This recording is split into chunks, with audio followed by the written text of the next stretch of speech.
देखिए, राप्ती और सरयू, गंडक, आप इसको रोक नहीं सकते, इनकी धाराओं को रोक नहीं सकते हैं बाढ़ में। ये अपना स्थान बदलते रहते हैं और अपना, अभी 8 साल का है, फिर कभी आऊंगा तो इस विषय पर हम चर्चा एक विभाग का कर लेंगे।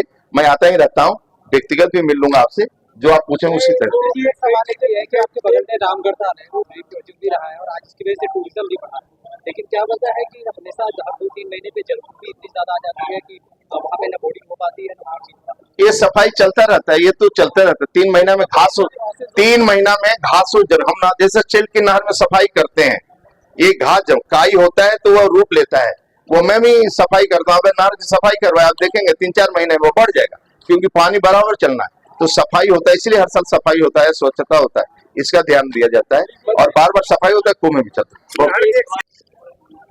237 पिछली परियोजना राज्य के अंदर थी। आपको ध्यान होगा कि जुलाई के फर्स्ट वीक में बाढ़ आ गया था। हमारी सभी परियोजनाएं लगभग 90% के ऊपर पूर्ण हो गई थी, जो बाढ़ से सुरक्षा करती है। लगभग कुछ योजना हमारी परियोजनाएं थी, इस समय एग्जैक्ट नहीं, कुछ परियोजना थी जो हमारी 75%, लेकिन मैं आपको कह सकता हूं कि उत्तर प्रदेश के अंदर 8 सालों के अंदर बाढ़ की परियोजनाएं के कारण जन की हानि एक भी नहीं हुई है। आपको ध्यान होगा कि एकाएक 45,000 क्यूसिक पानी आने से राप्ती में 12 व्यक्ति गए थे एक परवल तोड़ने के लिए गांव के, एकाएक राप्ती में पानी आ गया तो सिंचाई विभाग का एक्सीएन वहां देखा तो मैडम ने फोन किया, वहां एक महिला थी, वो उसके पास मोबाइल था, उसने फोन कर दिया और 2 धारों के बीच में वो फंस गया।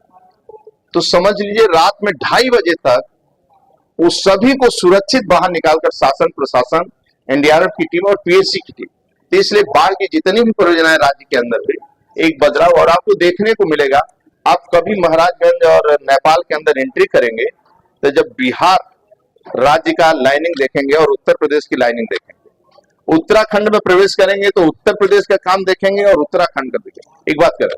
और राज्य के अंदर भी आज सीट के सब पाकिस्तान बांग्लादेश जैसे कई मुद्दे भी हैं, क्या आप इस बात को सहमत हैं? ये आप स्वयं देखते होंगे, यदि किसी मुस्लिम बस्ती में एकाध मुसलमान वो फंस जाता है या पहले से है तो छोड़कर भागता है, लेकिन 17 के बाद आदरणीय योगी सरकार आने के बाद अब कोई पलायन नहीं करता है। गुंडागर्दी के जोर पर अब उसका जमीन पक्का मकान कब्जा नहीं कर सकता है।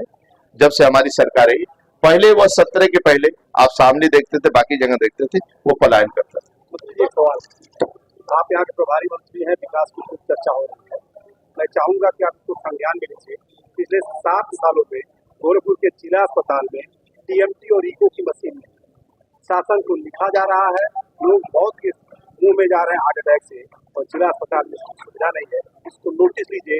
अगला सवाल मेरा फिर आपसे होगा जब आप दौरे पर आएंगे कि क्या ये मशीन आई कि नहीं।